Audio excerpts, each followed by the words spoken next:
Sometimes it's rainy, sometimes it's cloudy. That's what journey means. Can't see the scene ahead's blurry, but we still must pursue the dream.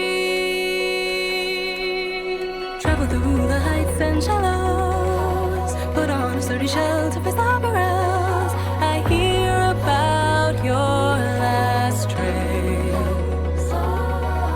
Love is shining bright in the deep night. Stand up to fight many times and know what's wrong or right. The scars will finally heal. Do not fear the road not taken.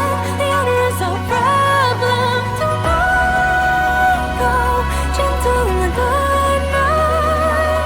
The day I wanna seize comes with the greetings of the breeze. Will there be bad day? Please tell me.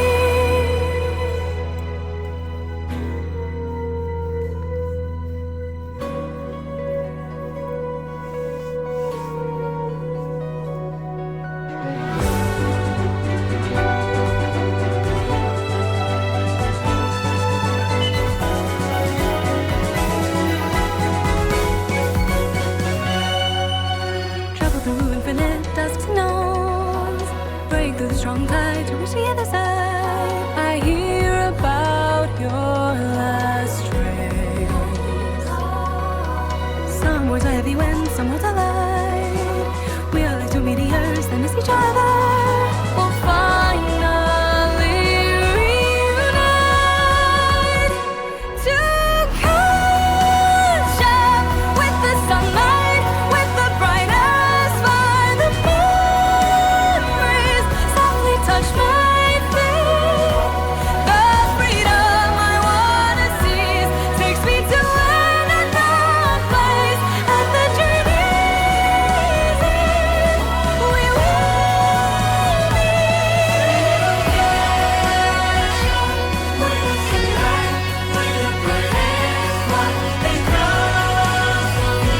so we will go on the quest along the way.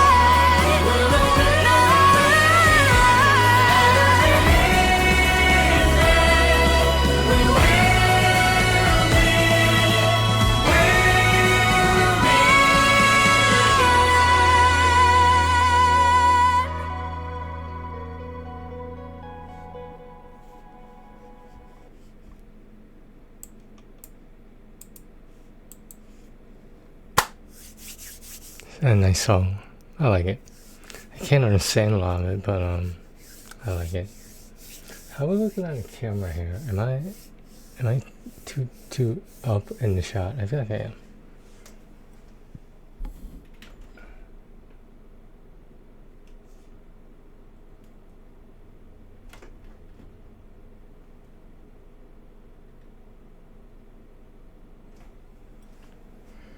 And I guess it's a little better. I don't know. Yeah.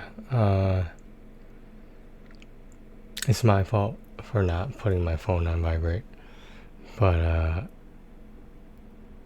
what I like about some of my videos is there's no cuts. They're uninterrupted. Me talking there about something that matters to me. And I hope it mattered to someone in the audience. But it's just like, what were my options? Because that was towards the end of the stream. Not the stream, the video, I mean, but it's just, I worked so hard on the video. Like, I was brainstorming all the time. I said I didn't have any notes, I didn't have any notes. But there were things I wanted to say that I knew I wanted to say. And I remembered, like, most of them. And then a phone call came. Whatever.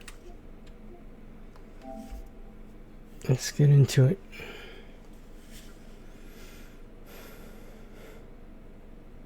I think I'm good with Colin Beta.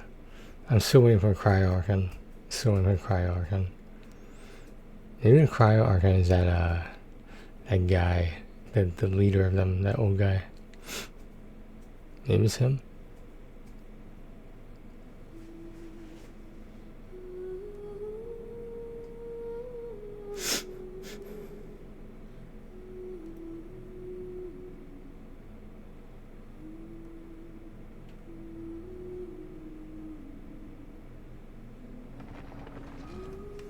What should we listen to tonight?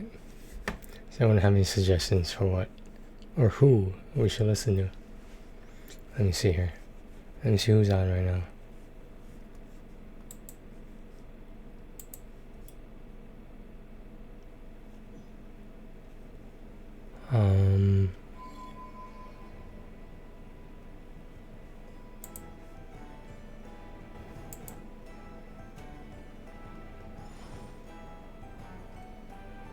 Should we put Wheezy?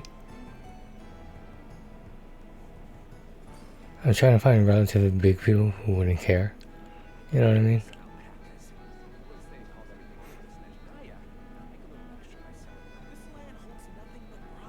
Every journey has its final day. Don't rush. Hold on, I'll tell you guys later. Hold on, let me just find someone first. Things are just coincidental and funny to me sometimes.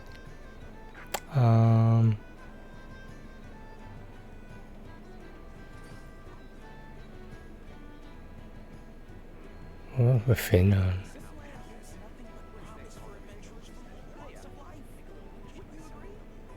How about Cow? Let's put Cow on. Subway's got a new meal of the day. Oops, my bad.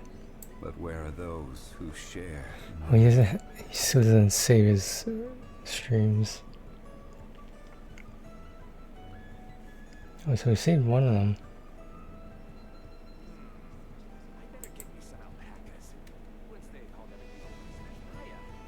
Oh, maybe not.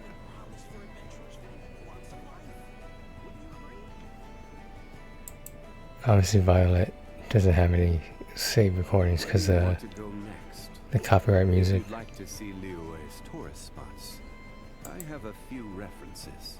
Margie. Subway's got a new meal of the day with a deal on a different. What does she play anyway? Samantha's wine tastes the same as I remember. But where are those who share memory? I don't know who to put on, if anyone.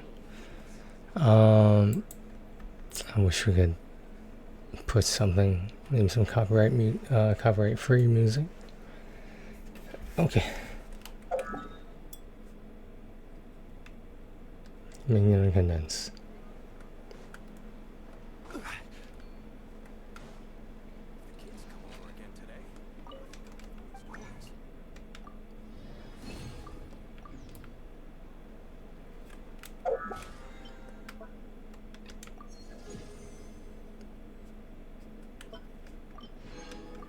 We're definitely close. Definitely close. We'll hit it. I'm not too worried about it. The weekly XP is more than I can get, I think. Yeah. I would miss it just by a little bit, but if I did the card game and the ley lines tomorrow's Sunday too, so I could do that too. I mean, it should be fine. We would have been done with this in 2 weeks then. I feel like to some people that's just normal. This is just another day in office. How many condensed do I have? One. Wonderful. Samantha's wine tastes the same as I remember. Is Colin being renewed? No, she's not.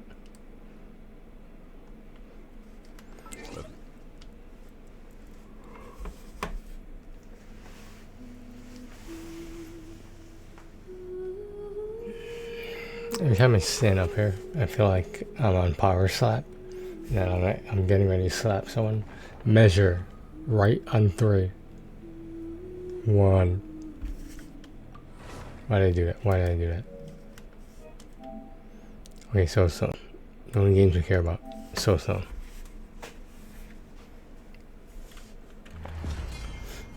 Maybe I'll do sitting down. I do have a point though that the weekend is supposed to be rest. And maybe that's why my legs aren't at the level I would like them to be. In terms of standing up all day. I don't know. I don't know how to explain it. I mean, we're gonna try this, right? Something like that. Oh, this is a spider one. Okay. Okay.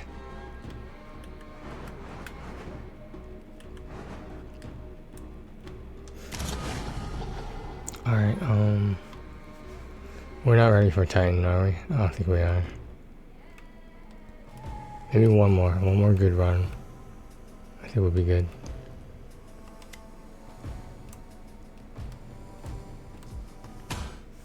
Here we go.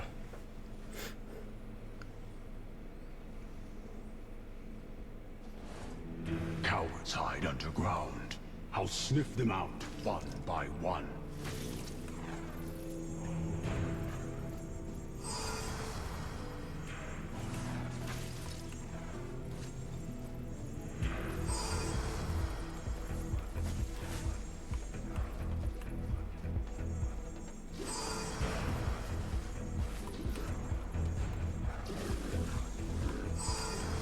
I need to make some changes, and I'm going to.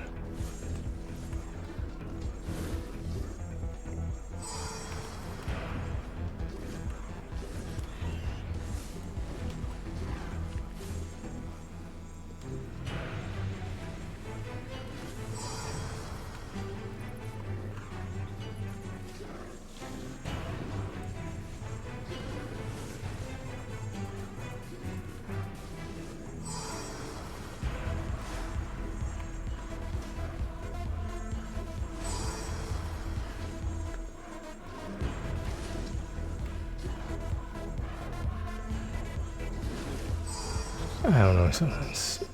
I don't know. Call yourself a hunter? Show me.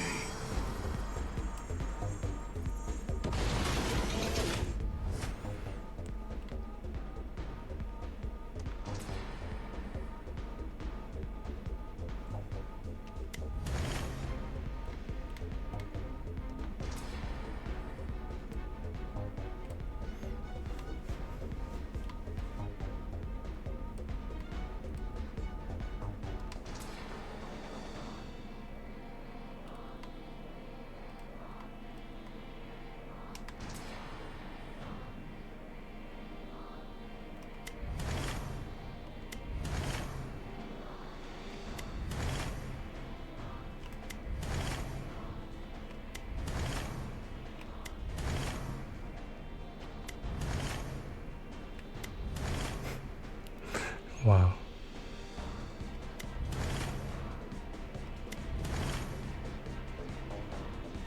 I don't know what else to say. I mean, like, we went through all that and did not get or shield or any other summons. It's pretty fucked up. Now I have to pick a skill. I only have one reroll left. Kinda fucked up.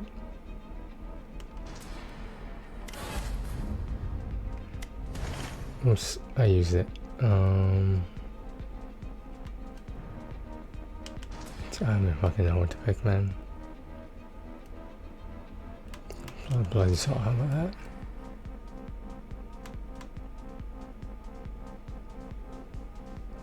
I want Doom. The only one I want is Doom.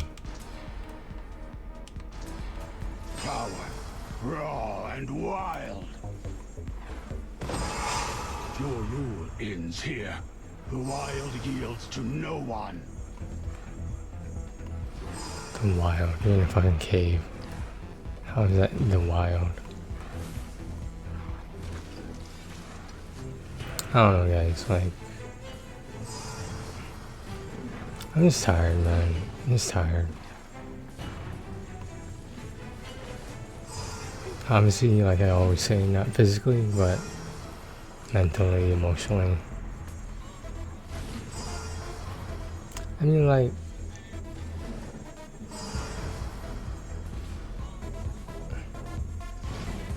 I just, you know how like I don't want to really try with dating anymore if I had a choice. There's a reason I said it that way. Trust me. But it's just like I'm starting to question whether like I just want to hang out with people in general. Cause like online, I decide when I want to hang out with whoever, and there's not that many of them. But if I really wanted to, could I meet other streamers, other content creators? Of course. Would be anyone famous? Probably not. You smell like trouble, and I love trouble. I don't know what to tell you, man. Like, if I did some of the stuff that people did to me, in terms of, you know, hanging out or whatever, it would not be cool. But because I'm perceived as so easygoing, I just feel like they know I'm not gonna get mad about it. Maybe the time has come to be mad about it. And like, it was never an issue before because I didn't have anything else to do before. At least nothing constructive. And then, you know, when streaming became a regular activity of mine,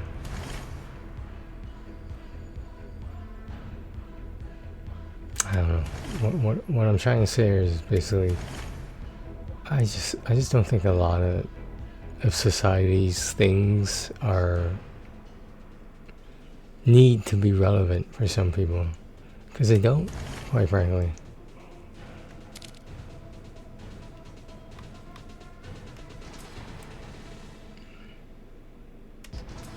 I don't know, guys. I don't know. A war tiger.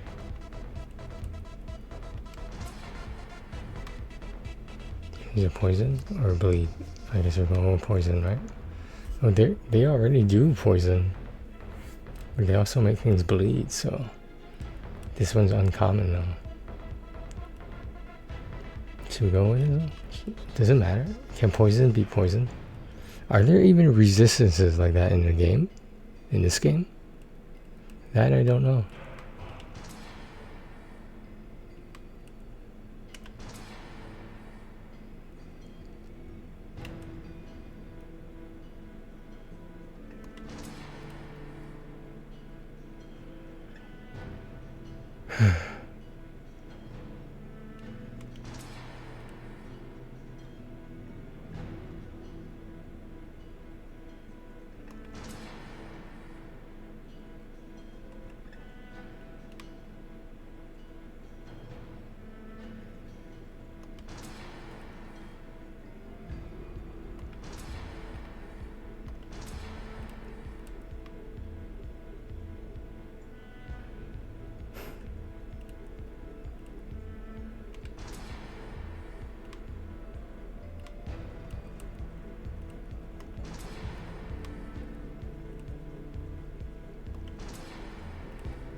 Sort of just want to do blade sword and say fuck it.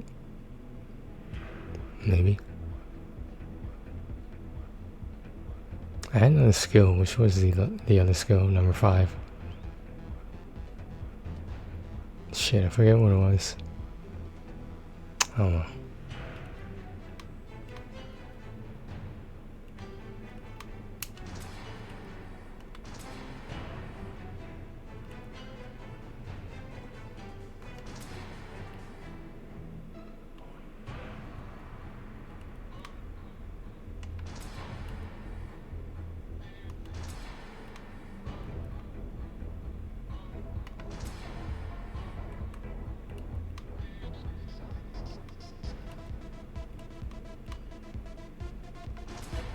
My fury is unleashed. I do bleeding too, unless I find Doom, then I'll reinvest.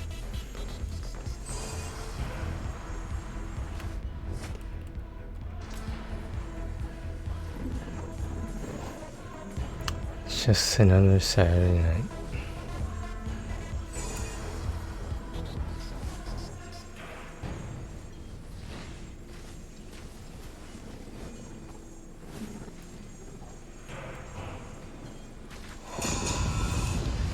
Big, loud, clumsy. Easy prey.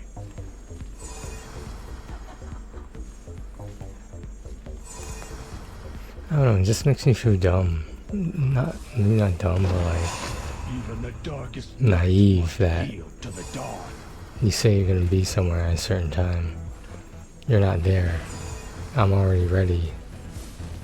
And it turns out I'm not going anywhere now. And I don't even get a message back explaining what happened. It's kind of brushed under the rug. I think just some people are just really bad at planning things. Like social things with non-work related people. And does that mean the work related people are more important than the non-related to work? I don't know. I guess it varies by person.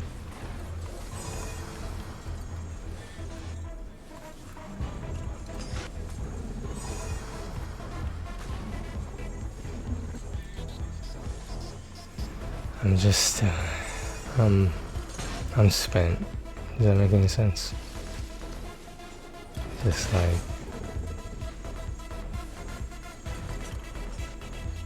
I don't know how to explain it.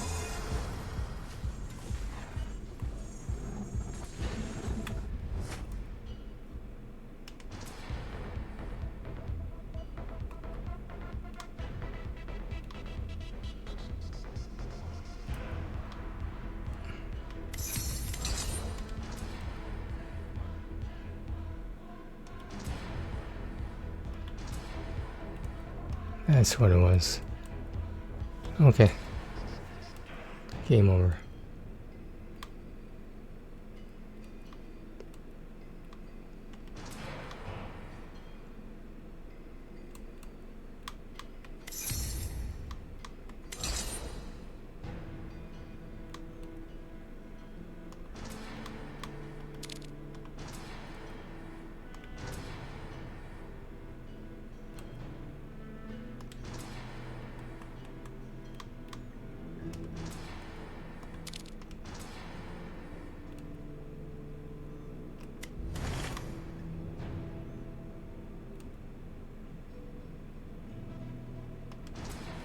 I can feel it in my bones. Let's see what you're worth.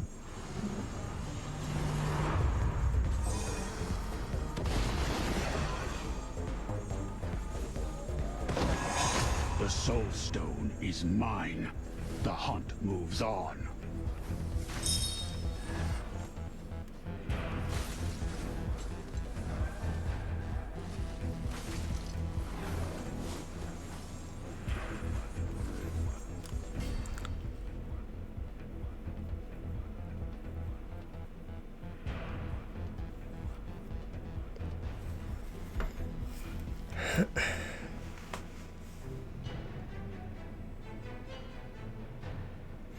I wish I could put people in my shoes so they would understand how rude certain things are, and when they're in retaliation of other rudeness. I know two wrongs don't make a right, but can you just let something go that shouldn't have been let go? There were times I just don't want to reach out to anyone anymore. If you reach out to me, like, I'm not gonna get ready till I get a confirmation that you're on your way. Otherwise, I'm just gonna be hanging around waiting for something that's never gonna happen. Hey, it's cool since Tony's gonna be cool about it, right? Maybe Tony doesn't want to be cool about it anymore. Even I have a breaking point. People seem to have forgotten that. No, it's fine, it's whatever. That's the problem, it's whatever. So, I don't know, man. I don't know. I think I'm good with these skills, right? There's like nothing else I could use.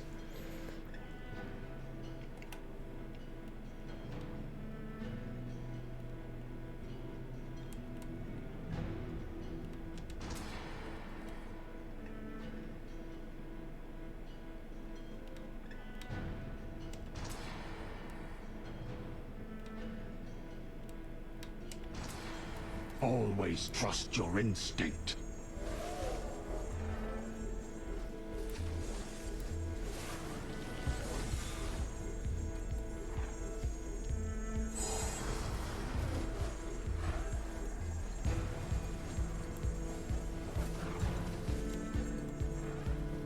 This is what I wanted.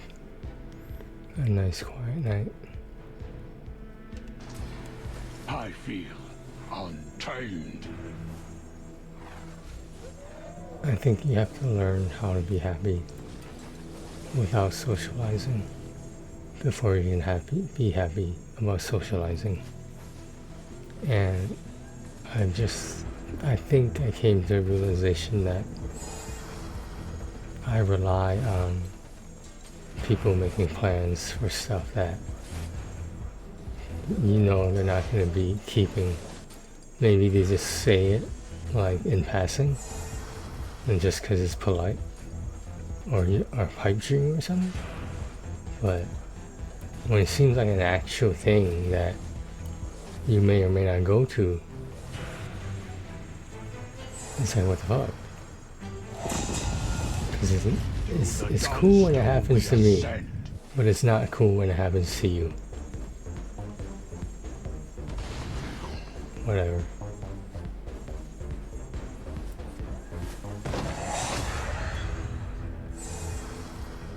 I claim this killing ground for the hunters.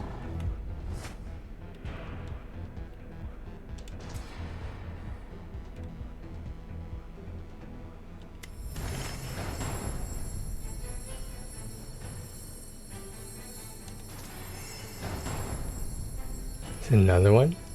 They're back to back? Holy shit, this is the first time I've seen that. How did I check the VOD? Was that back to back?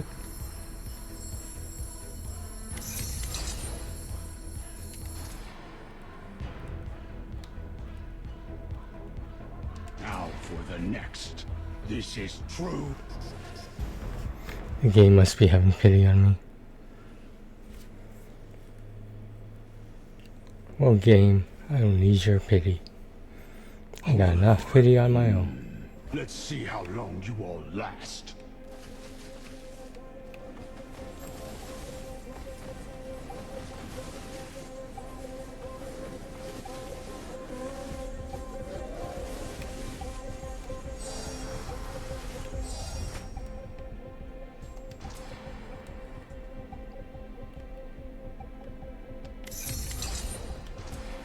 Power, raw and wild.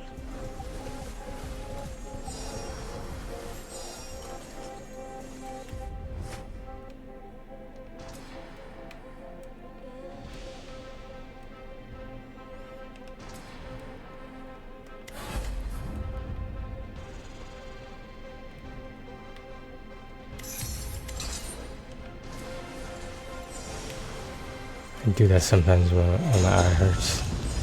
Call yourself a hunter? Show me.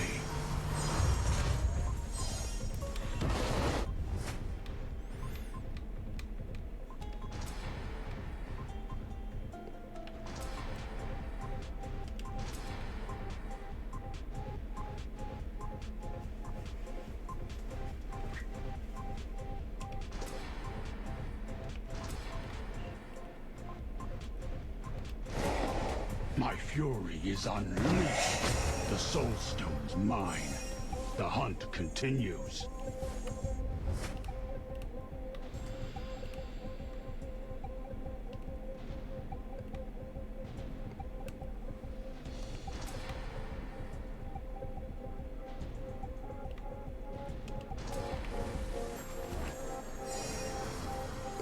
Kobolds always fight for their horde.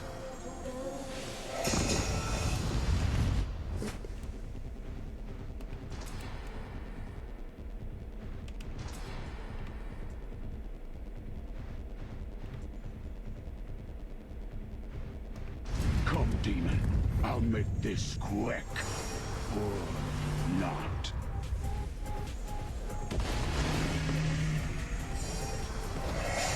You fought hard, but not hard enough, demon. You smell like trouble, and I love trouble.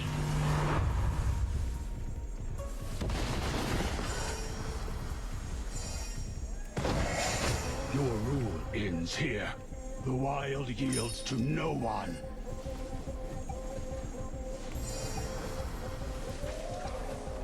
Kobolds always fight for their horde. Kobolds always fight for their horde. It's funny, they're overlapping each other. Never seen that before. I'm seeing first so many in this game today.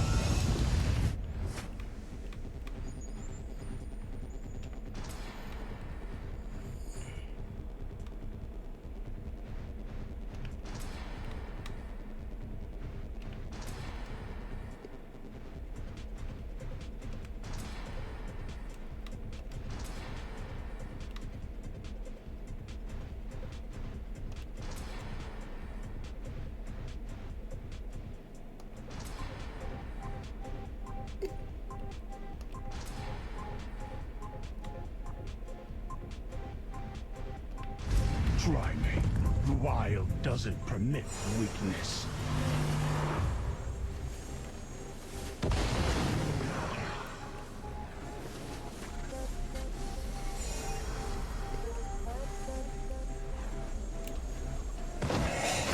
Sorry.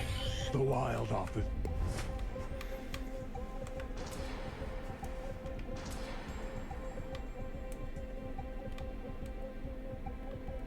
No second chances.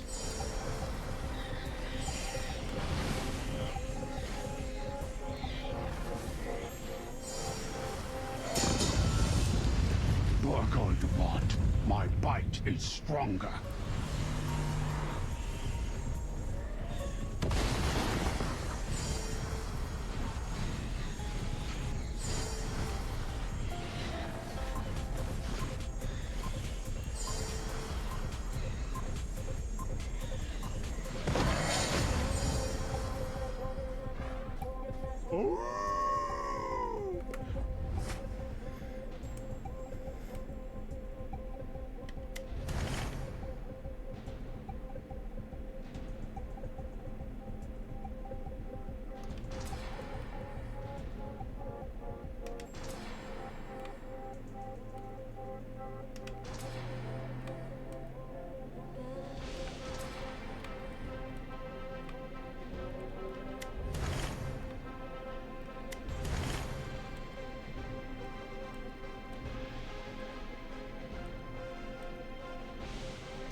I claim this territory, but there are...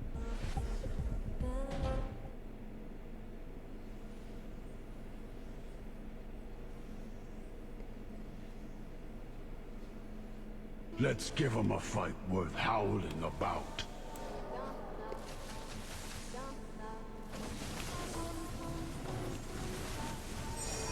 Because like, this, believe it or not, this is not jealousy, but if if another one of your good friends, let's say this is their best friend, right? Show me. Would you be doing that to a lesser friend where you make plans and it just doesn't happen? Would that be cool for you to do to your best friend, but it's okay to do to me within my association level? If that's not a best friend, I don't care. But the point is, why do I get the short end of the stick? Why am I the one that it's okay to do this to? It was never okay. I just didn't say anything. And I'm getting tired of not saying anything.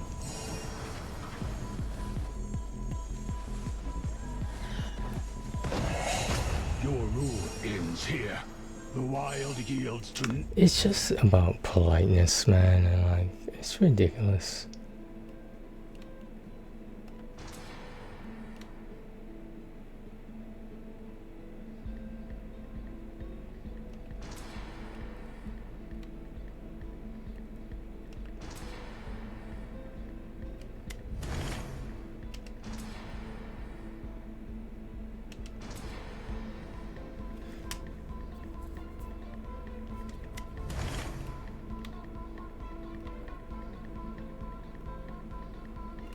I don't think this is worth it.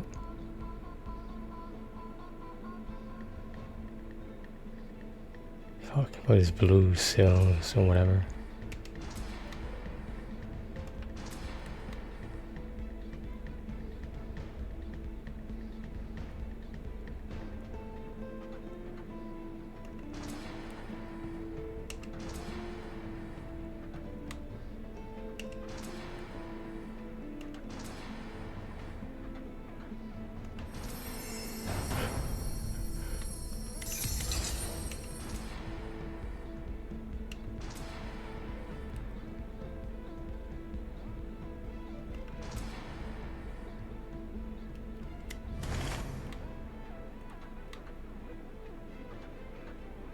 No one. Ah, this is true power.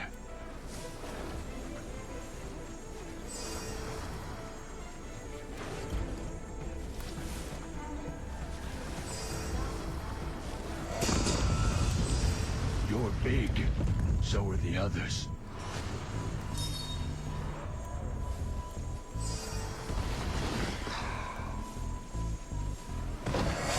Sorry. The wild offers no second chances.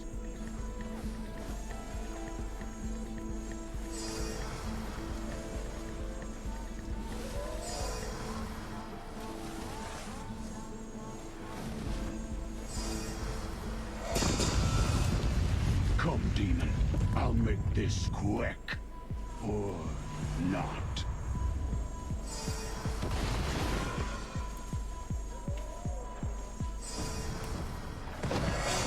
You fought hard, but not hard enough, demon.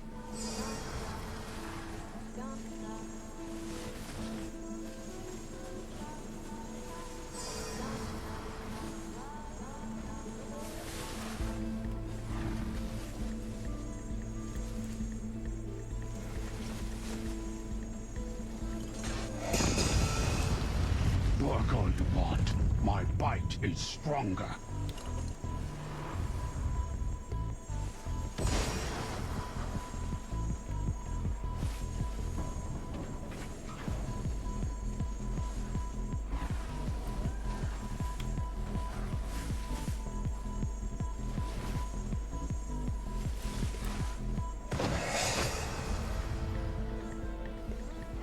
Through the darkness.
How did we use all the locks already?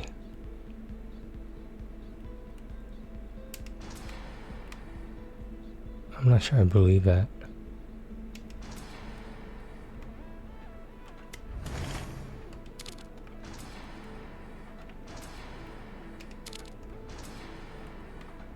We rise. An animal follows its impulse.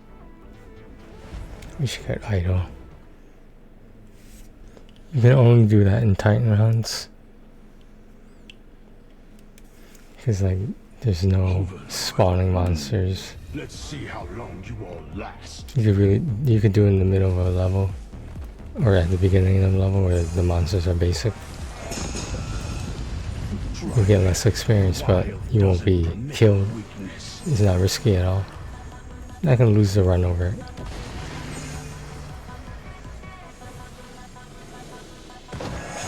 The soul stone is mine. The hunt moves on.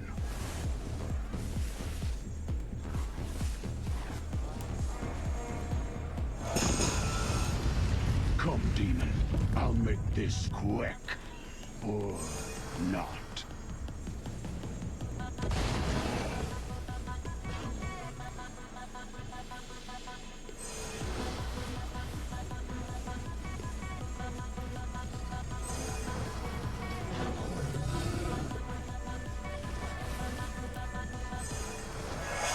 Even the darkest night must yield to the dawn.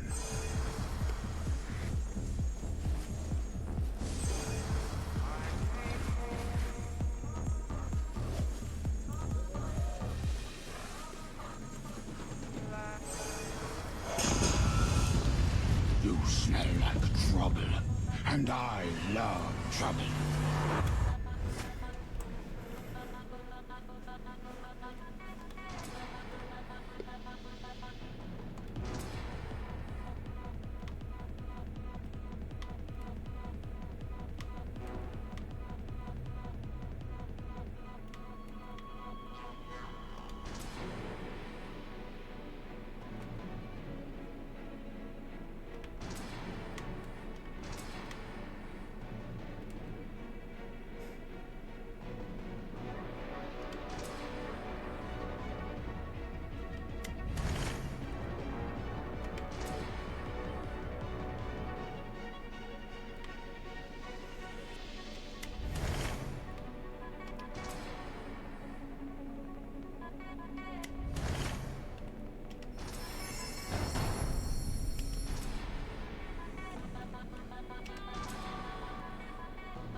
Power, raw and untamed. Your rule ends here. The wild yields to no one.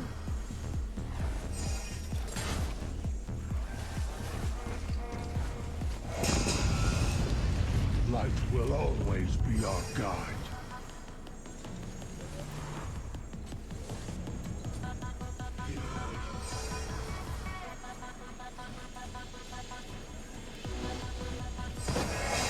Let my blood and spirit join the ranks of legend.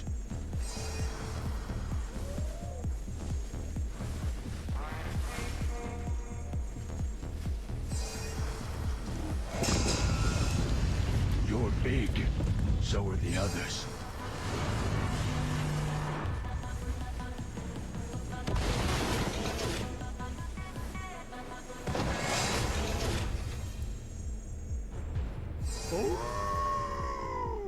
I claim this territory.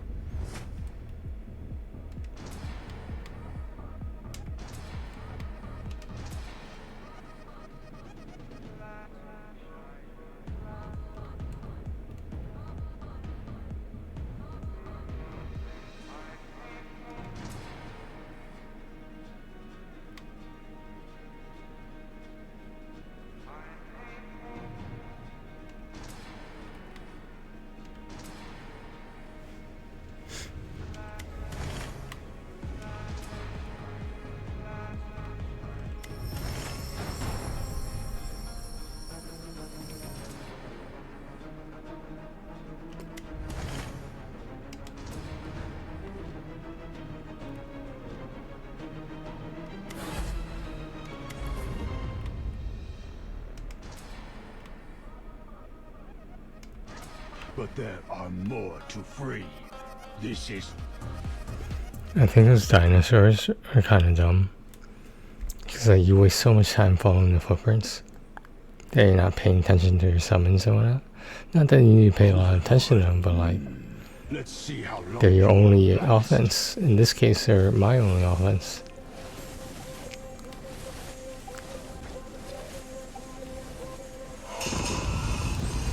You smell like trouble, and I love trouble.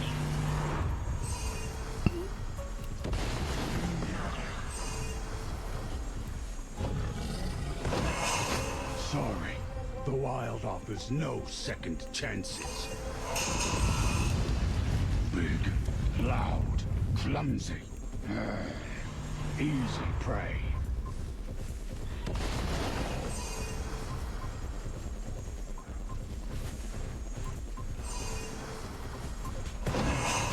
You fought hard, but not hard enough, demon.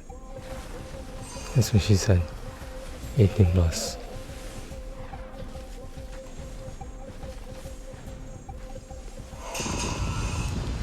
Through the Dawnstone we ascend.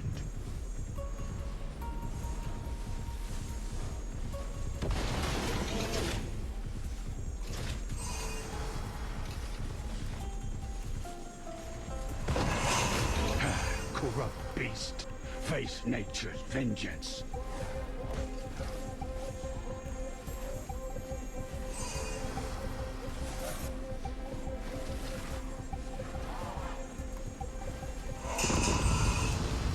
Light will always be our guide.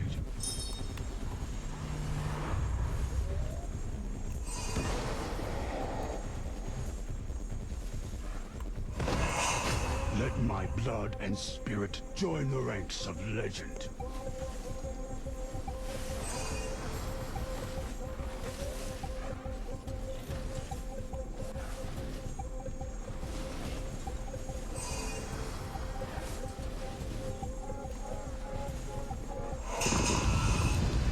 Call yourself a hunter? Show me.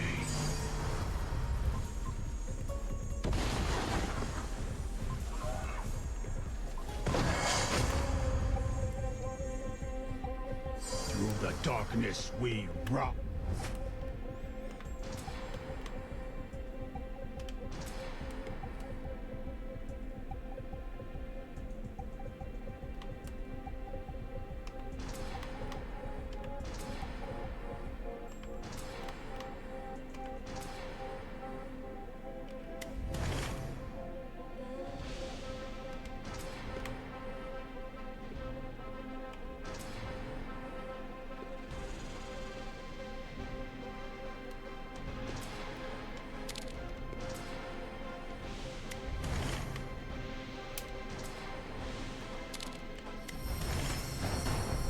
Shit. I'm going with damage.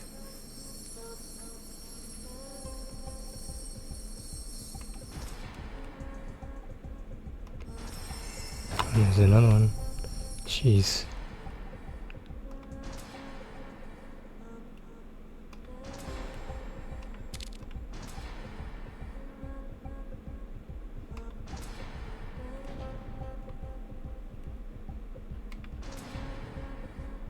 Eyes.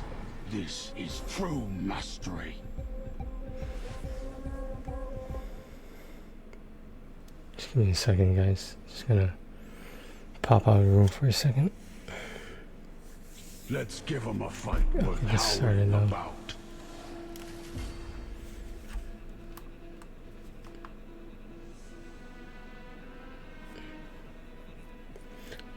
It doesn't tell you like what element, like your bleeding percentage and stuff is. Like conditions.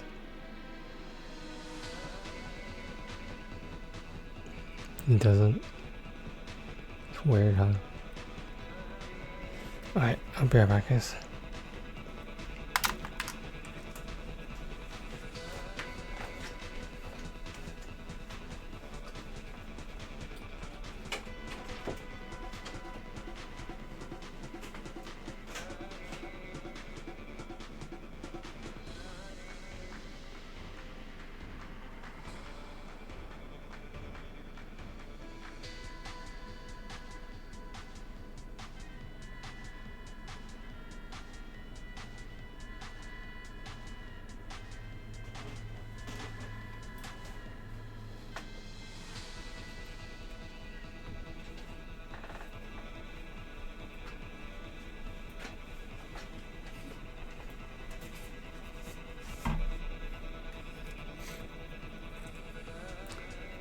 That was fast, right?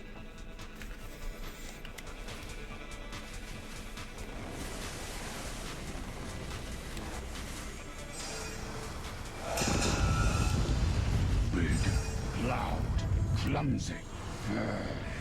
Easy prey.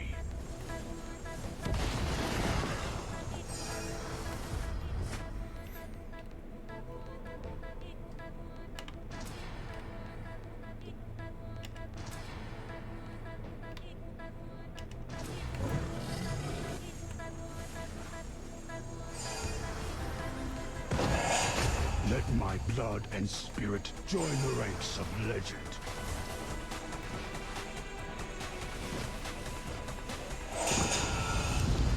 Work all you want. My bite is stronger.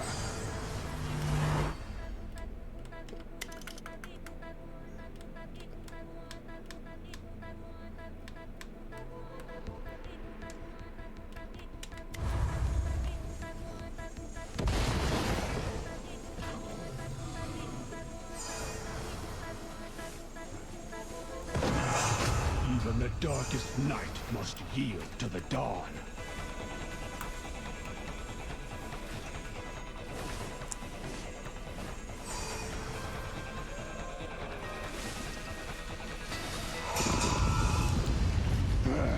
Let's see what you're worth.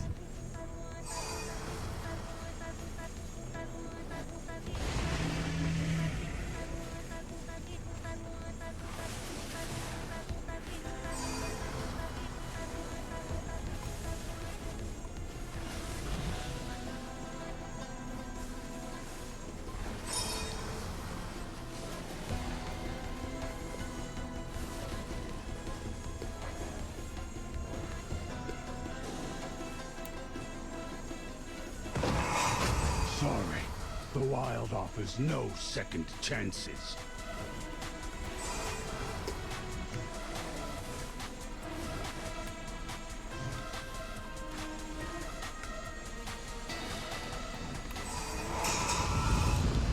You smell like trouble, and I love trouble.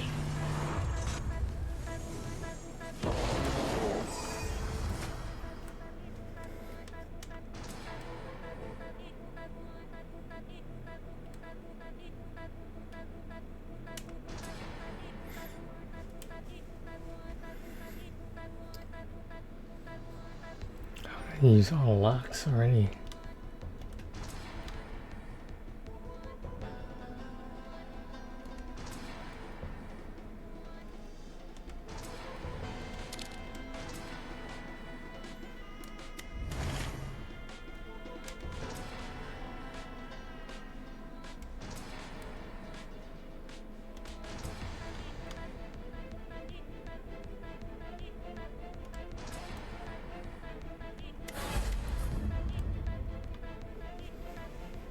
I'm not using the dinosaurs, they're dumb. You only get like 3 of them.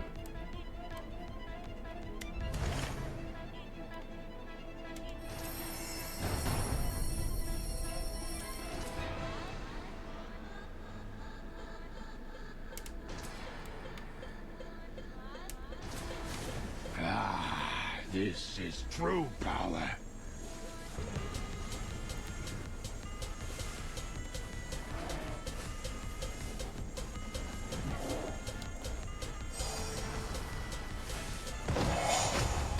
Corrupt beast, face nature's vengeance.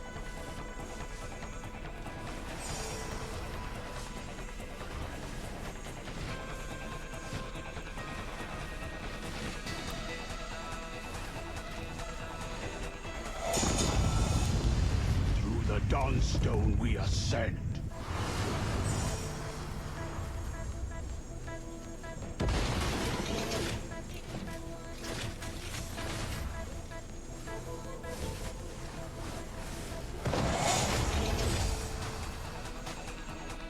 Through the darkness we rise.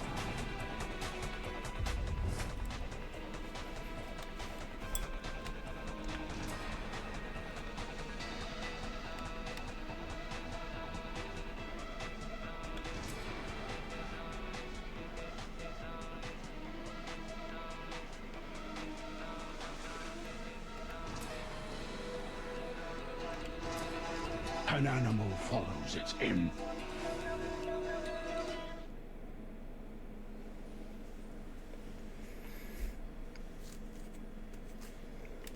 I don't know, man.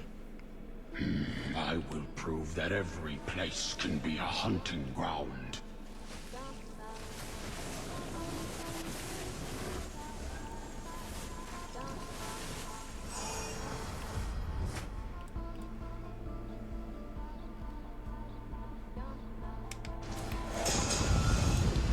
You're big, so are the others.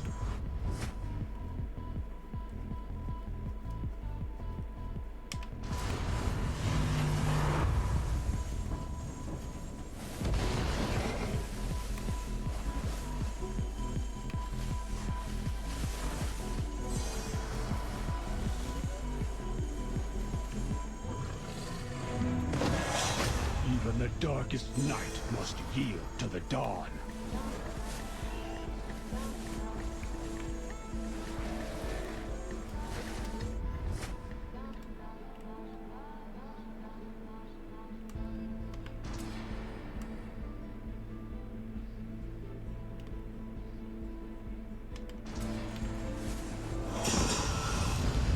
Call yourself a kobolds always fight for their horde.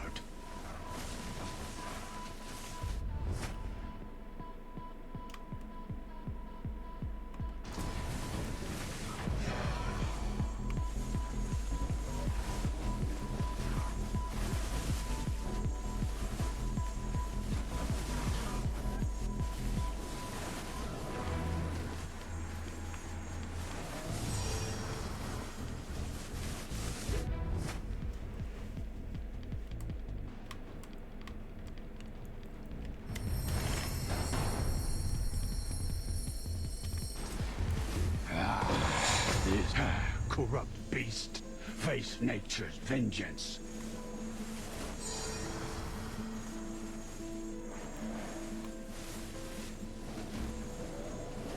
Kobolds always fight for their horde. What are kobolds? Like goblins? Light will always be our guide.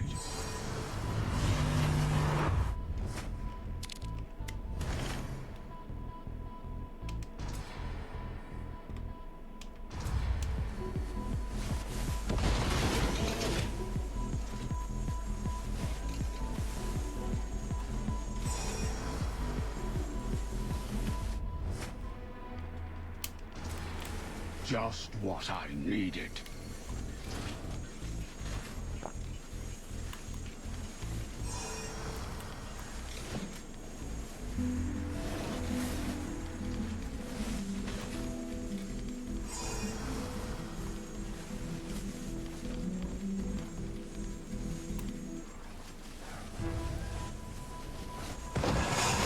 Sorry, the wild offers no second chances.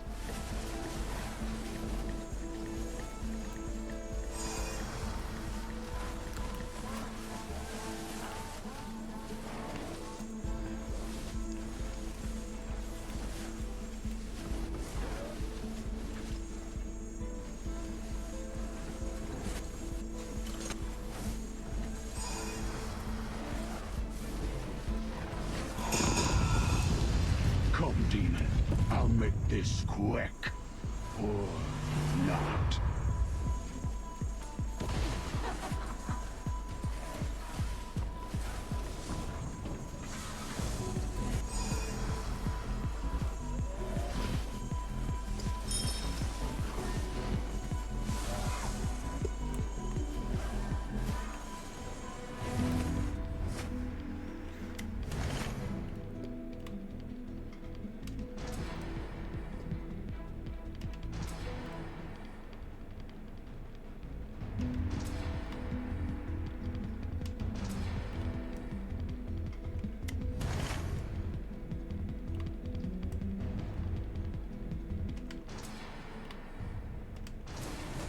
I can feel it in my bones.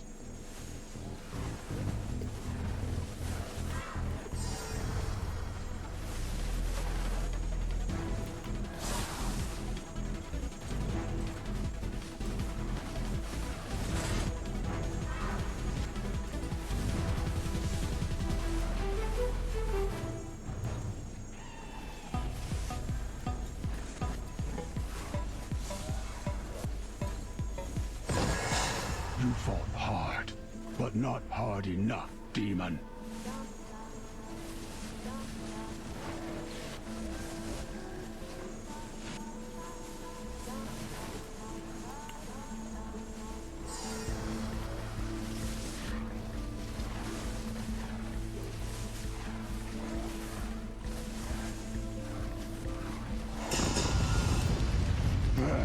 Let's see what you're worth.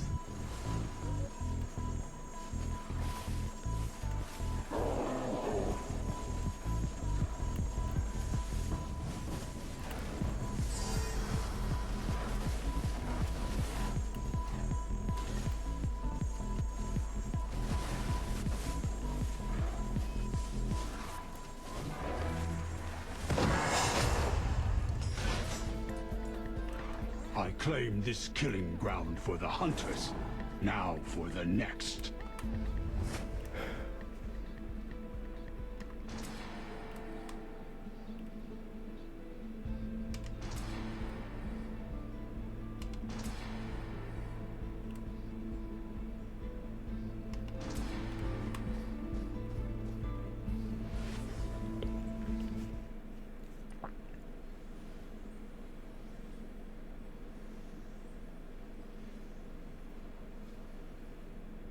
Overlord?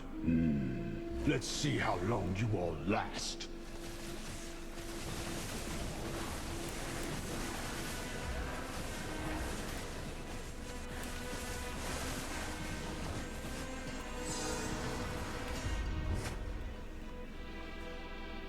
Now we're getting doomed.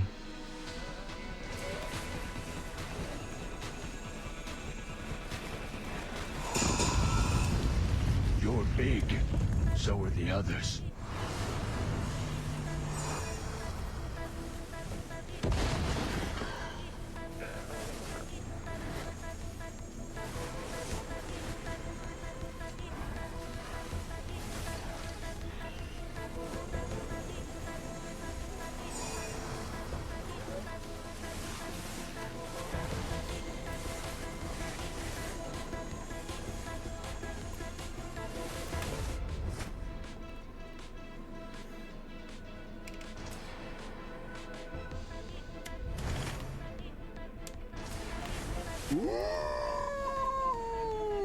I'm unstoppable.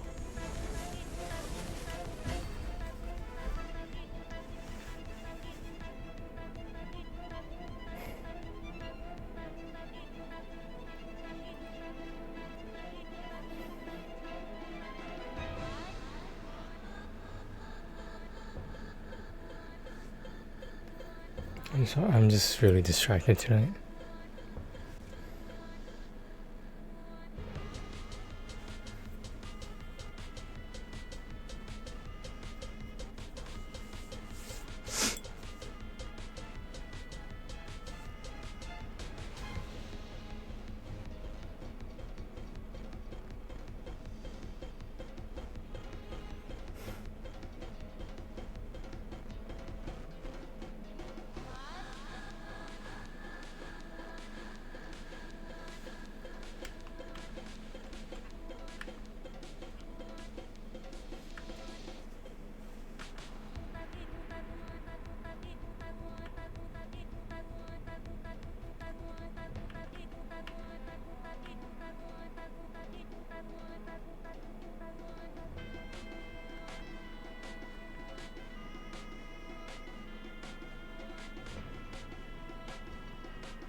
raw and untamed.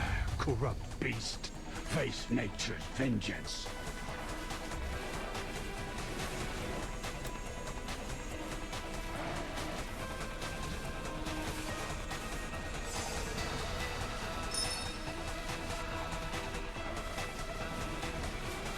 Kobolds always fight for their horde.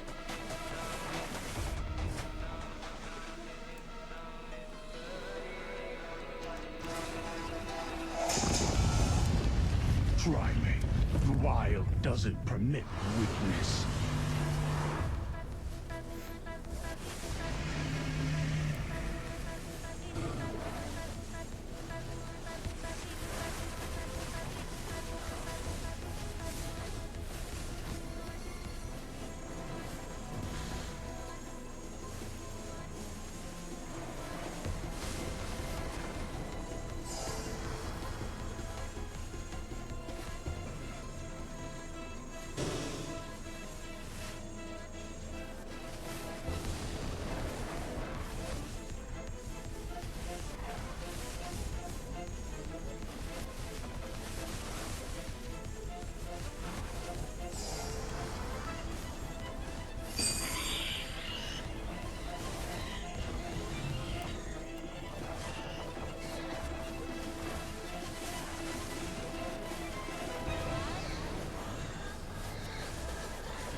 Just what I needed.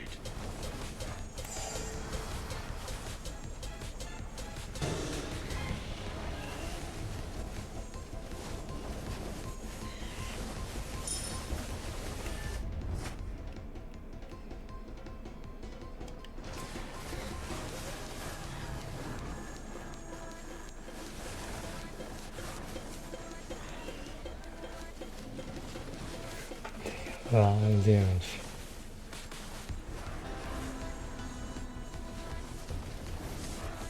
Can't even pick up the crystals in peace.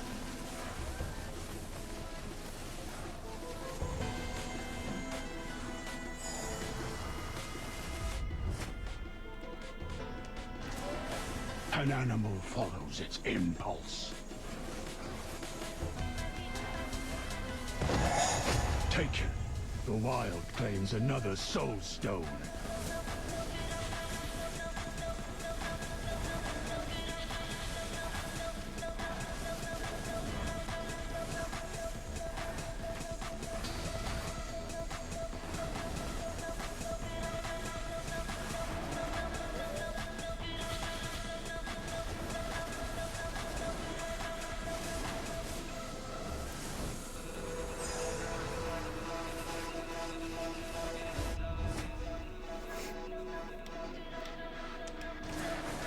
I feel untamed.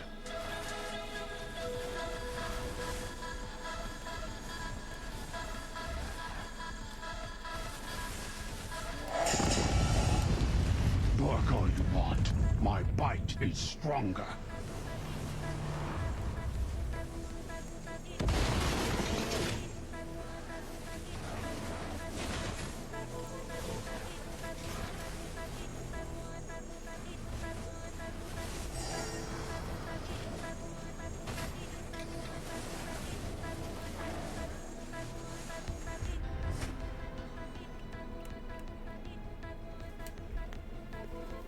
How do you say no to that agility? How do you say no to that blue? I've never seen it in purple or gold before. Highest I've seen in blue.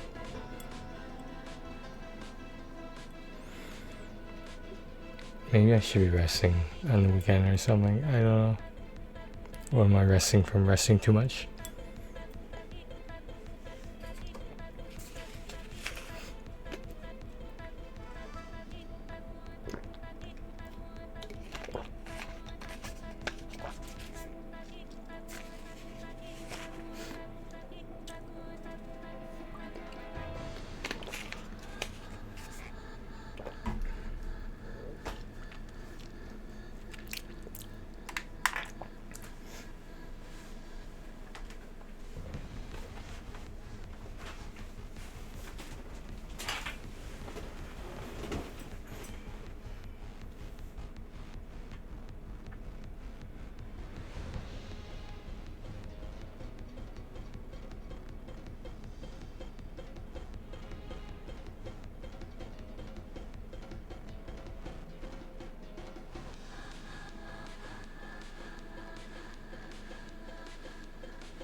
So New Orleans is 0-6, franchise worst to start the season since 16-17. I mean, that's the reality of the situation when you look at an 0-6 New Orleans. They've had 5 different starting lineups to start the year. We've only have 6 games right now. The pieces right now don't fit. I've covered a lot of horrible NBA decisions on this channel. I mean, we've talked about terrible trades, horrible draft picks, franchise-killing moves, but what the New Orleans Pelicans have done over the last year and a half, this might be the single most comprehensive destruction of a franchise I've ever witnessed, and I'm not being dramatic here. Right now, as I'm recording this, the Pelicans are currently winless at 0-6, tied with the Brooklyn Nets for the worst record in the entire NBA. But the difference is the Nets are trying to be bad. They're tanking on purpose. The Pelicans, they thought they were competing. Do you remember Zion Williamson's dramatic weight loss? They traded away all their best assets to go all in this year. And the worst part of all is they don't own their own 2026 first round pick. They traded it away. And they also traded away the Indiana Pacers 2026 first round pick. Both of those picks could end up being top 5 selections, possibly top 3. We're talking about a team that potentially gave away the rights to draft generational talents like AJ DeBonsa and Cam Boozer, 2 prospects being discussed as potential #1 overall picks, and what's being called one of the most loaded draft classes in recent memory. So how did we get here? Buckle up, because in this video we're going to teach you a masterclass in how to absolutely annihilate your franchise in a year and a half. If you want the latest NBA news, make sure you subscribe and turn on our notifications on this channel. We're going to give away a jersey of your choice once a week to a subscriber that has our notifications on, just to show my gratitude for you guys. And now that we get all that out of the way, cue the intro. 1, 2, 3, 4. What pain steals moments from our lives? Perfect. At OrthoFeet, we design and engineer footwear to give those moments back.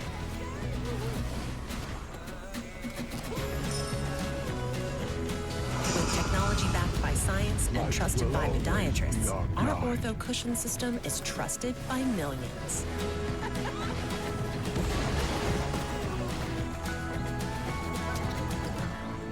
OrthoFeet, trusted for relief, designed for life. Get help where you need it most. Microsoft 365 Copilot, your AI assistant at work, is now 15% off for eligible nonprofits. Get started by clicking the link or visiting us at Microsoft.com/nonprofits.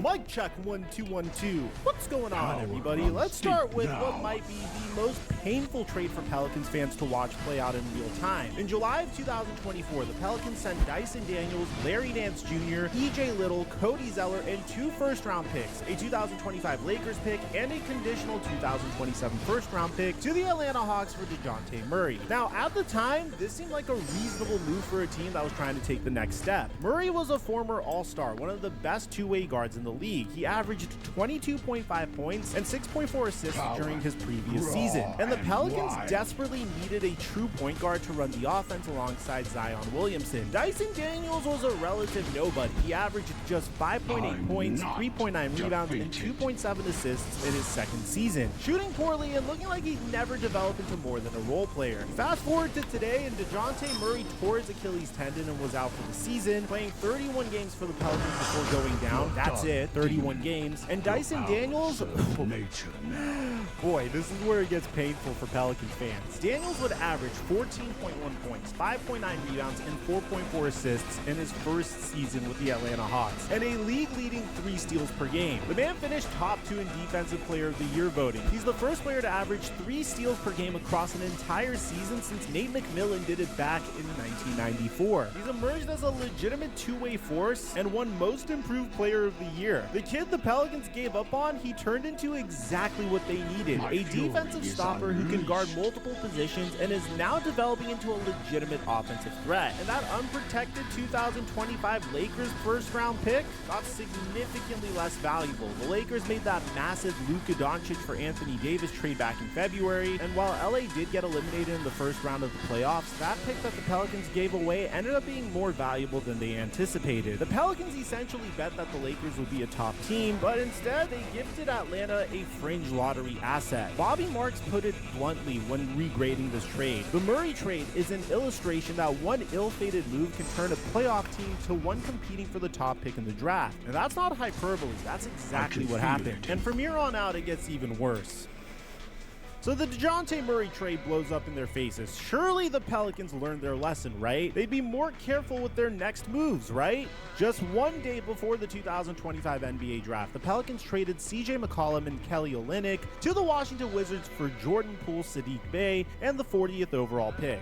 Now, let's break down what they were thinking here. CJ was older. He's one of only 3 players to average at least 20 points per game in each of his last 10 seasons, alongside LeBron James and DeMar DeRozan. That's elite company. He's also a veteran leader and the NBA Players Association president, the kind of guy who sets the tone in your locker room. Jordan Poole? Look, Poole averaged 20.5 points per game for Washington and had led the Wizards in scoring. He's younger, and in theory, he was supposed to fit better with the Pelicans' timeline. But here's what everyone in the NBA knows about Jordan Poole. There's a reason why Golden State couldn't wait to get rid of him after he won a championship with them. There's a reason why Washington, a team that was actively tanking and had zero expectations, was thrilled to ship him out. The Wizards were reportedly eager to offload Poole's terrible contract. He's set to make $31.8 million in the 2025-26 season. And one of Washington's key motivations was to increase ball movement and increase the playmaking opportunities and shot opportunities for the team's young players. Basically, Poole was a black hole on offense who wasn't making anyone better. At the time, CBS Sports gave this trade a C- for the Pelicans, noting that while Poole and Bey are younger, the alignment doesn't mean much if the team doesn't make sense. They also pointed out something crucial. The Pelicans needed playmaking and ball movement, and the only healthy player from last year's team that is still on the roster who averaged 5 or more assists last season was Zion Williamson. So they traded away one of their better passes for a guy known for taking bad shots and not involving his teammates. Meanwhile, the Wizards, they're now positioned to have roughly $100 million in cap space for the summer.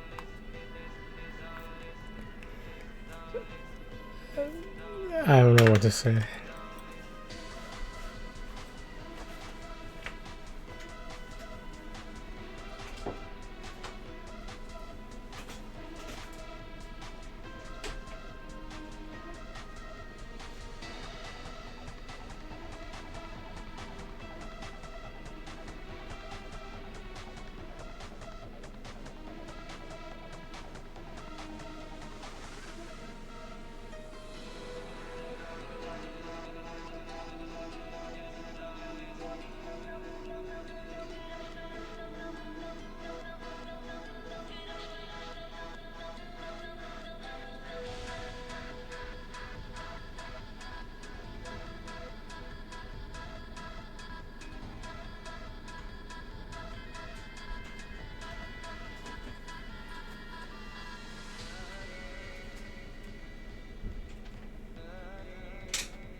Alright, we're sitting down. Fuck this shit.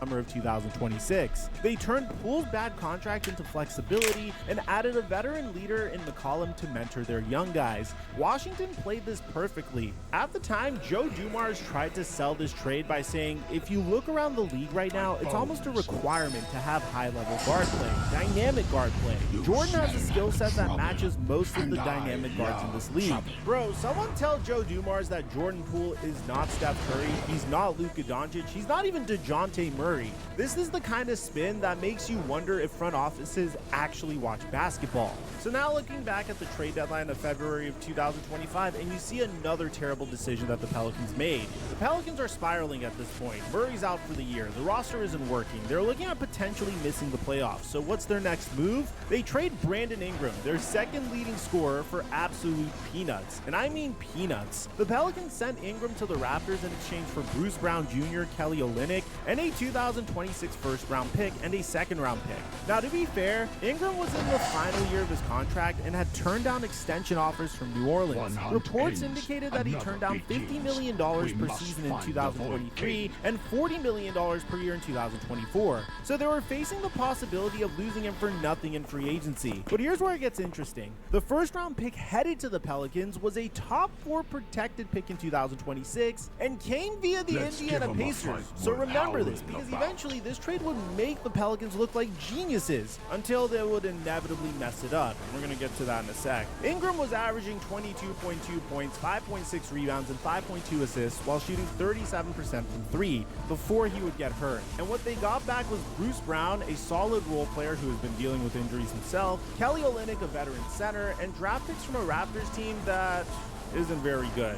Here's the crazy part. Executives around the NBA called this trade desperate from Toronto's perspective. If other GMs thought the team getting Ingram was desperate, what did they say about the return that the New Orleans Pelicans got? The Pelicans had no leverage because everyone knew that Ingram probably wasn't re-signing, so they had to take whatever that they could get. So they got fleeced because everyone knew that they were desperate.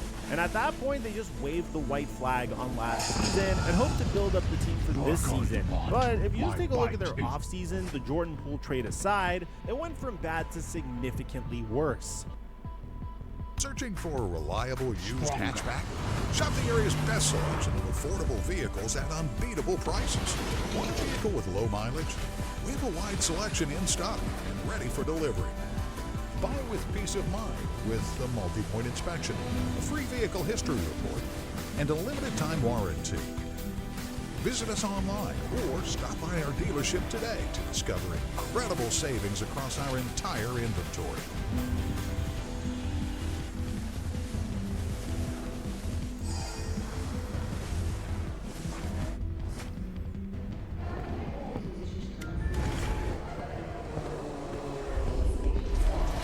Stronger, wilder, perfect. Okay, deep breath, because now we get to the part of the story that is so monumentally stupid, so historically bad, that it will define the Joe Dumars and Troy Weaver era in New Orleans for decades to come. And I want you to remember this as we go through it. The Pelicans did this to themselves.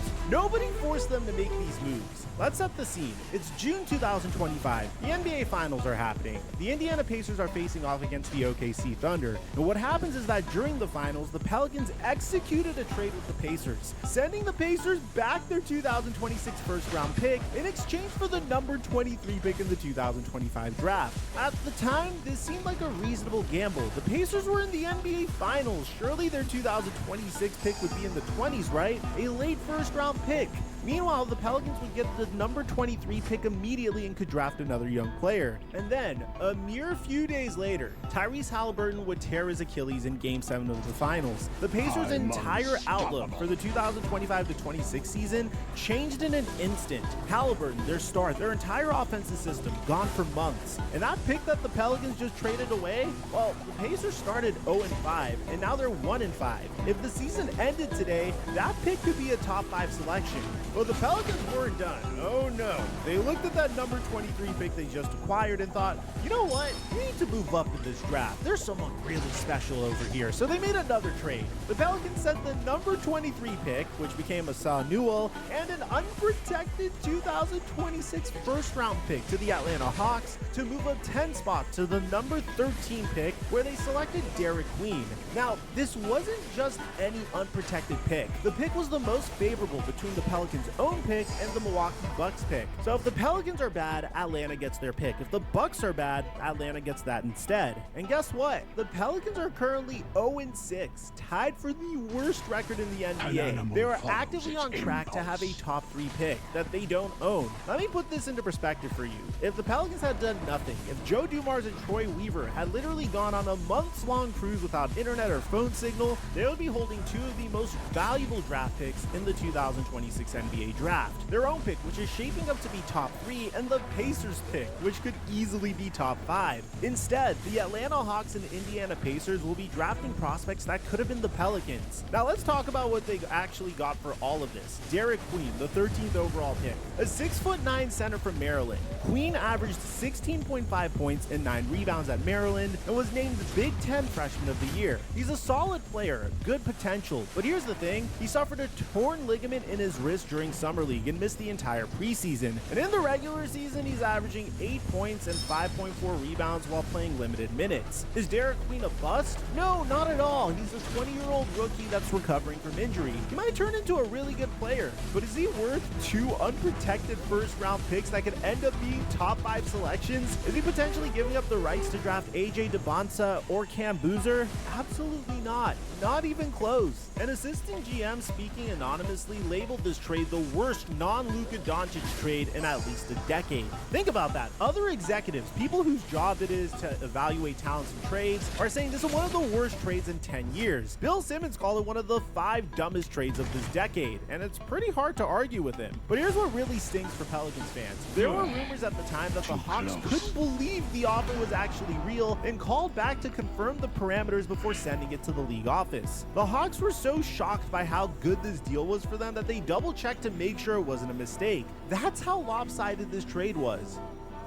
So remember, the Pelicans made a bet that they would be much better this season, banking on the return and health of Zion Williamson, Trey Murphy III, and Herb Jones, while somehow also believing enough in 2 young offense-first rookies that could help them win right away. And as a result, they're winless, and they're getting blown out, and every loss is making those picks they traded away more and more valuable. I want to take a moment and talk about what the Pelicans potentially gave away, because it's really early in the regular season. We don't typically get into our draft coverage until around March or April, but the 2026 NBA draft class is being called one of the most loaded and deepest classes in recent memory, headlined by 3 potential franchise changers: AJ DeBonsa, Cam Boozer, and Darren Peterson. DeBonsa is a 6'9" wing who scouts are calling a 1% athlete, with the ability to create and sustain advantages where others can't. He's playing at BYU and is being compared to the kind of versatile scorer every team in the NBA is desperately searching for. In his first exhibition game, he dropped 30 points and 7 rebounds on 10 of 19 shooting. Cam Boozer is the son of former NBA All-Star Carlos Boozer and is being called one of the smartest 18-year-old basketball players in recent memory. He's at Duke, the same program that just developed Cooper Flagg into the consensus #1 pick. In his exhibition debut, Boozer put up 33 points, 12 rebounds, and 4 assists. Scouts love his well-rounded game, his ability to score inside and out, and his advanced playmaking for his position. Darren Peterson is at Kansas and is being called the best guard prospect in a hot minute, with comparisons to Damian Lillard and Shai Gilgeous-Alexander for his scoring ability and his playmaking. He scored 26 points on 9 of 15 shooting in his first exhibition. Kevin O'Connor said about this class that I will honestly feel bad for the play-in teams that make the playoffs by accident this year. Give me the odds at a top pick in 2026 because this draft class is going to be special. And the Pelicans could have had 2 of these guys. 2 potential franchise cornerstones, 2 players players who could change the entire trajectory of the organization. AJ Debonsa and Cam Boozer on one team. That could have been the Pelicans' reality. Instead, the Pelicans and Brooklyn Nets are the only winless teams. But unlike the Nets, the Pelicans have no future to brag about. The Nets are tanking on purpose and will benefit from their bad record. The Pelicans are just bad,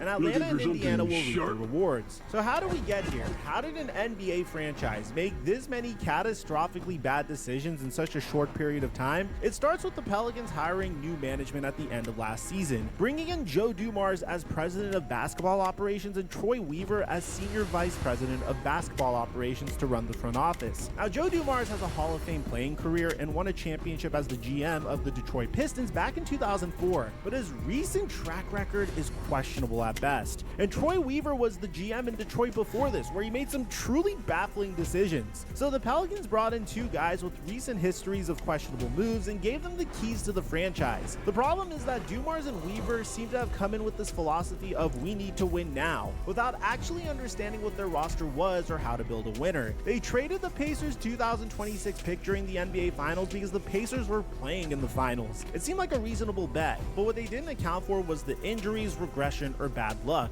They didn't protect themselves. Then they compounded that mistake by trading their own unprotected 2026 pick to move up 10 spots in the draft. As one source put it, this was one of the top 5 dumbest trades of the decade. And there's a reason. They bet everything on the team being good this year while giving up their insurance if anything went wrong. And things went very wrong. The deeper issue is that the Pelicans seem to have no identity. Are they trying to win now with Zion? Then why trade away veterans like CJ McCollum and Brandon Ingram? Are they rebuilding? Then why give up future first-round picks? Are they trying to develop young talent? Then why is Derek Queen playing 14 minutes a game? One analyst wrote that Dumars and Weaver have already defined their future in New Orleans. Their funeral will be the 2026 NBA draft. That's brutal but accurate. When the 2026 draft rolls around and Atlanta and Indiana are selecting potential superstars with picks that used to belong to New Orleans, that will be the legacy of this front office. Look, I don't take pleasure in destroying franchises like this. Pelicans fans have been through enough, but what we're watching in New Orleans is a cautionary tale for every NBA team. This is what happens when you panic. This is what happens when you make short-sighted moves without protecting yourself. This is what happens when you bet everything on a win-now mentality without actually having the pieces to win. The Pelicans could have had 2 elite prospects to completely transform their franchise. The thought of AJ Debonsa and Cam Boozer on one team seems like an incredible dream, but it was so close to a reality for New Orleans. Instead, they're winless. They traded away their future. Their franchise player can't stay healthy, and they'll have to watch as the Atlanta Hawks and Indiana Pacers draft top-tier talent that could have been theirs. Let me know what you guys think about this in the comments section down below. Aside from that, I'm your boy Mike. I'm dropping our mic until our next upload.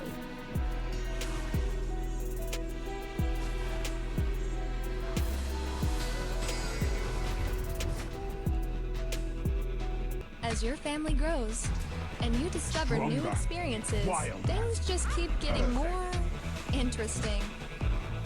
But you learn to roll with it. The all-new Omaha by Ashley, offering superior modular comfort. So whatever life brings your way, you can keep moving without missing a beat.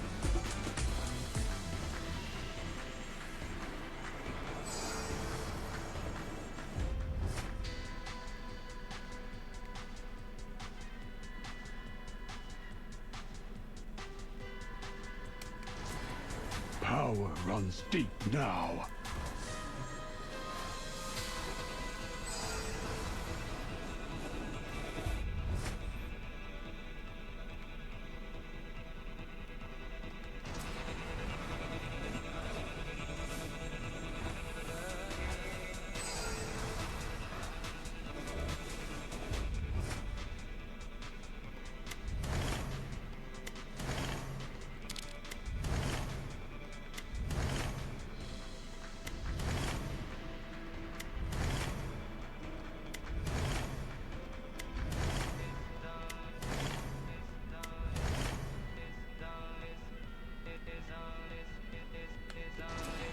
Power, raw and wild.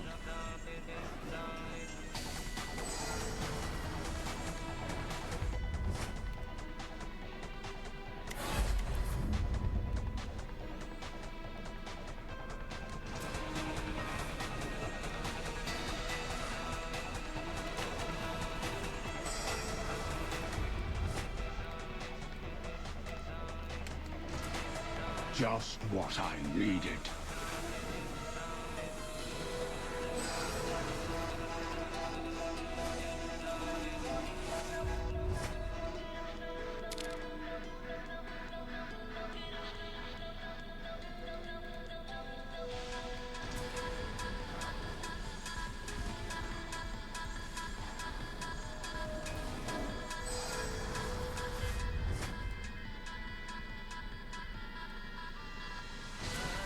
My fury is unleashed.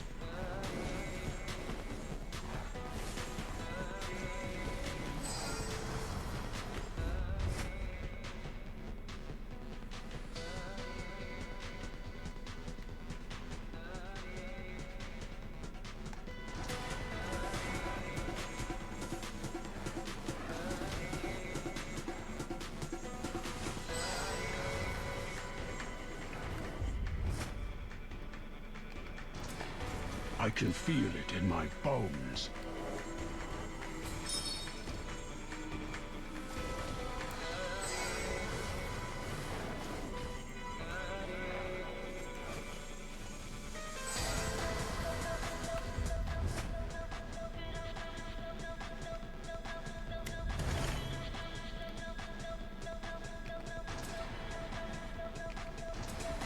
Always trust your instinct.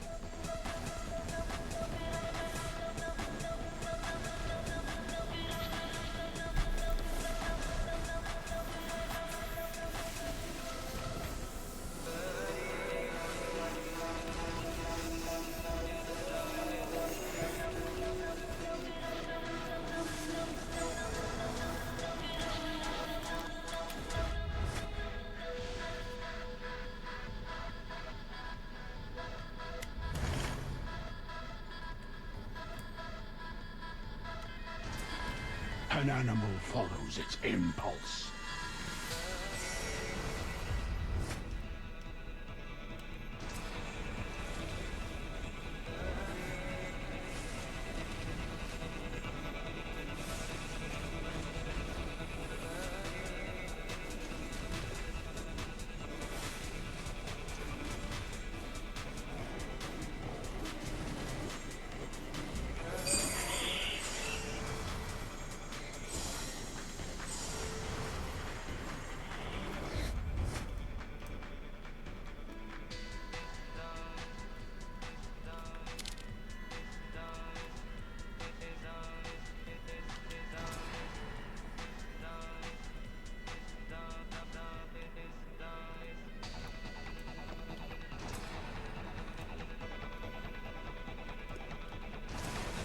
I feel untamed.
I'm unstoppable.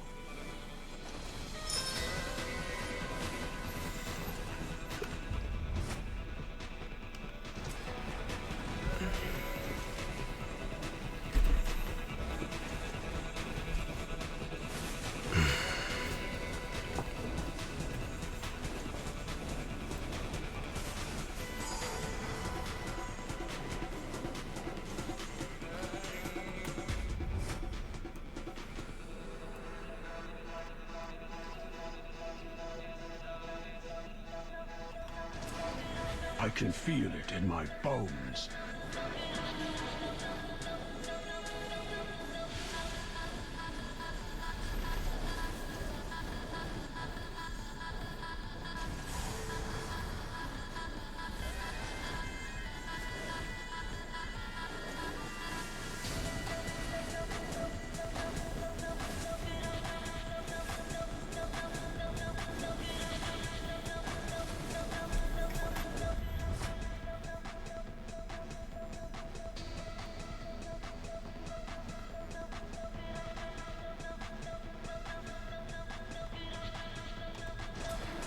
Just what I needed.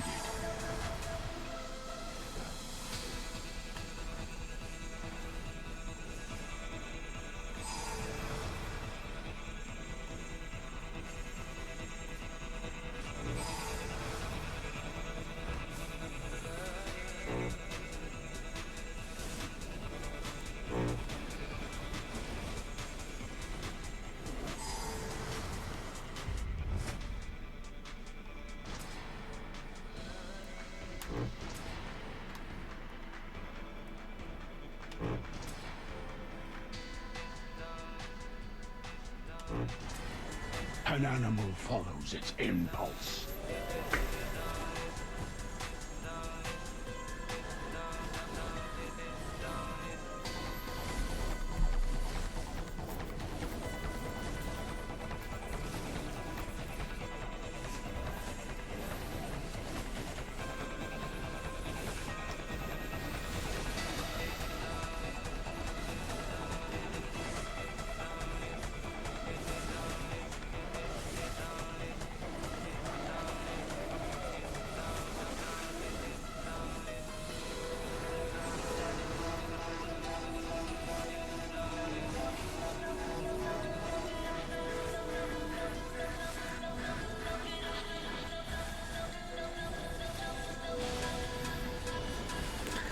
Starting to get tired. This happens when I start sitting down. Shit.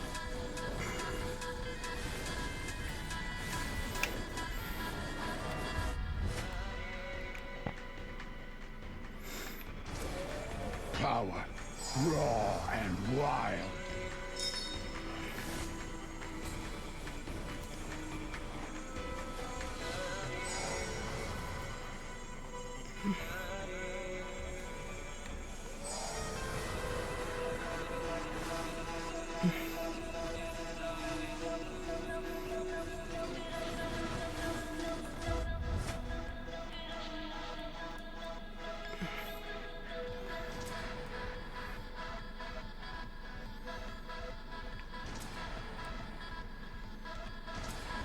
My fury is unleashed.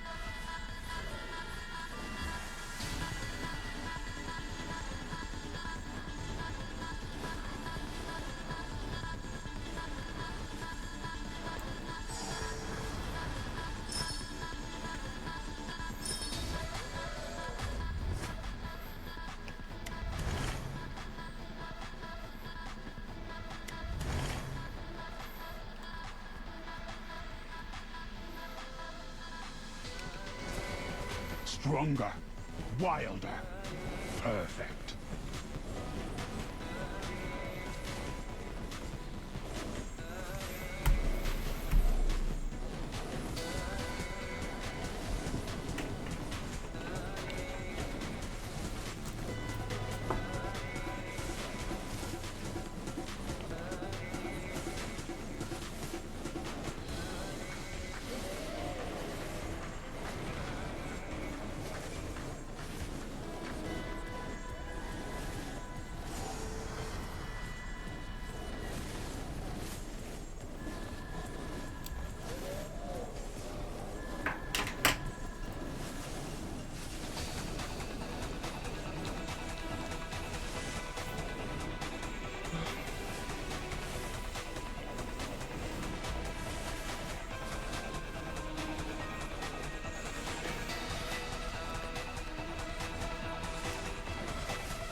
feel untamed.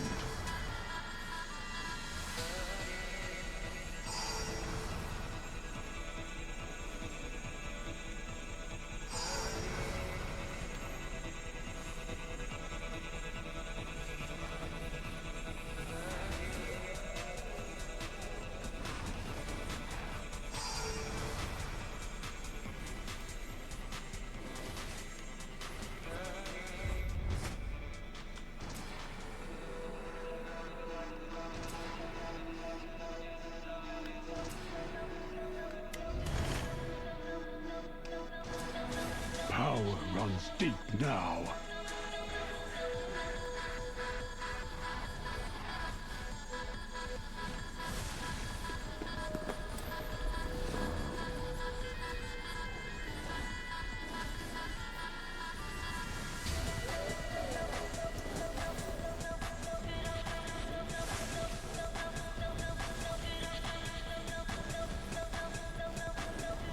Okay, so really quick, like a 5 or 10 minute nap, I swear. I'll just be resting my eyes. That's it, I swear.